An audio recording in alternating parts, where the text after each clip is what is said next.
बिस्मिल्लाहिर्रहमानिर्रहीम। अस्सलाम वालेकुम नाजरीन इस वीडियो के क्लिप पर बताया जाता है जो अक्टूबर में गन्नम काश्त है, क्या इसकी कटाई कर ली जाए या ना की जाए।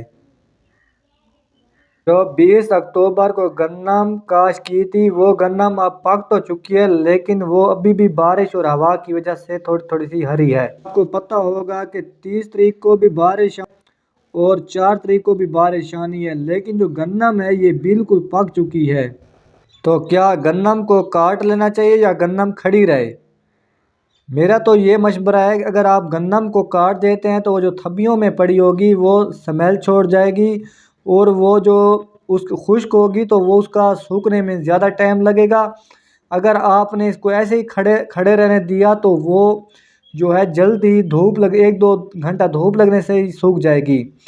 और ये मेरा मशवरा है कि इसको ऐसे ही खड़ा दें, बारिशों के सिलसिले को देख लें 4 तारीख तक। हाँ, क्योंकि जो गन्नम थोड़ा सा जिस गन्नम ने बूटा नहीं बनाया या जो गन्नम के एक बूटे से दूसरे बूटे का फासला ज़्यादा है तो वो गन्नम अभी तक ज़्यादा हरी है। 20 अक्टूबर से काश्त की हुई गन्नम, वो जो गन्नम है वो ज़्यादा हरी है, क्योंकि उसको इकट्ठी नहीं है गन्नम तो वो ज़्यादा हरी है।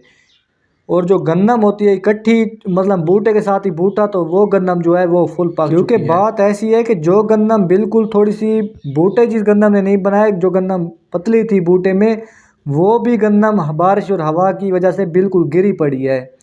और जो गन्नम घाटी थी वो भी गिरी पड़ी है, और जो पतली गन्नम थी वो भी बारिश और हवा की वजह से गिरी पड़ी। क्योंकि कभी कहीं भी आफत आती तो बता कर नहीं आती।